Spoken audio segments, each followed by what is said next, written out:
আজকে মেয়ের স্কুল বন্ধ বলে পুরো ঘর এলোমেলো করে ফেলেছি।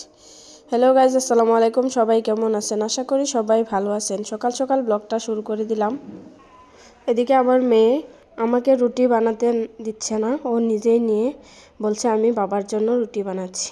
আমি কটা বানিয়ে নিছি, তাই আমি রুটিগুলো ভেজে নিচ্ছি। আরেকদিকে লাল চা করে নিয়েছি। আমার হাজব্যান্ড রুটির সাথে লাল চা খায়। দুধ চা খেলে নাকি গ্যাস হয়ে যায় ওনার, তাই দুধ চা বানাই না। তারপর হাজব্যান্ড এনেছিল চিকেনের সাথে এনেছিল ছাল। 2 দিন হয়ে গেছে, 2 দিনের ফ্রিজে রেখে রেখে আজকে পরিষ্কার করে শেষ করলাম। তো আর এনেছিল শাক। এই শাকটাকে আমরা বর্তা শাক বলি, আপনারা কি বলেন একটু জানাবেন। তারপর অনেক দেরি হয়ে গেছে, প্রায় 9টা বেজে গেছে। একটু লেট করে থালা বাসন ধুয়েছি, কারণ অনেক ঠান্ডা, আমার একটু সর্দি লেগেছে। তারপর গ্যাসটা পরিষ্কার করে নিচ্ছি। ভাবলাম আজকে বাড়িতে আসি যখন, অনেক দিন হয়ে গেল রান্নাঘর গোছানো হয় না, তাই আজকে রান্নাঘর গোছানোর জন্য সব এলোমেলো করে নিয়েছি। এদিকে রোদে শুকাতে দিয়েছিলাম জলফাই, ধুয়ে রোদে দিয়েছি। অনেক দিন হয়ে গেছিল এনেছে, তাই একটু পেকে গেছে। তো পাঁপড় ছিল ঘরে, পাঁপড়গুলোও রোদে দিয়ে গেছি, একটু ড্যামেজ হয়ে গেছে। আমার ঘর গোছানো প্রায় শেষের দিকে। এদিকে আমি কিচেনের র্যাক আরও একটা অ্যাড করলাম আজকে।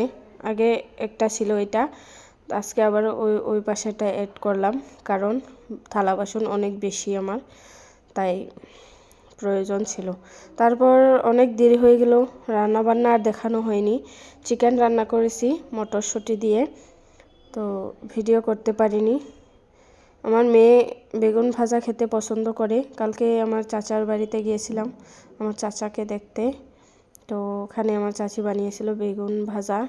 অন্যান্য রান্না করেছিল, কিন্তু বেগুন ভাজাটা আমার মেয়ে খেয়েছে, তো ওর বেগুন ভাজা খেতে ইচ্ছে করছে, তাই বেগুন ভাজাটা বানিয়ে নিলাম। এদিকে পাঁপড়গুলা রোদ থেকে এনে আমি প্যাকেট করে নিয়েছি। তখন আমার মেয়ে কান্না করছিল ওকে ভেজে দিতে, তো কি আর করা, আবারও ভেজে নিয়েছি কটা। এদিকে ভাতটাও বসিয়ে দিয়েছি, শাক রান্না করে নিচ্ছি। আমার ভাত রান্না প্রায় হয়ে গেছে, শাক রান্নাও হয়ে গেছে। তো স্নান টান করে এসে গেছি, অনেক ক্ষুধা লেগে গেছে, হাজব্যান্ডও এসে গেছে। তো দুজনে, মেয়ে খেয়ে নিয়েছিল আগে, দুজনে একসাথে বসে পড়লাম দুপুরের খাবার খেতে। এদিকে হাজব্যান্ড খাচ্ছিল, তারপর মেয়ে বসে বসে মোবাইল দেখছে, আমি একটু ভিডিও করলাম। ঘর পরিষ্কার করে নিচ্ছি, যেহেতু কালকে আমাদের বাড়িতে মেহমান আসবে, বাড়ির পাশে জলসা।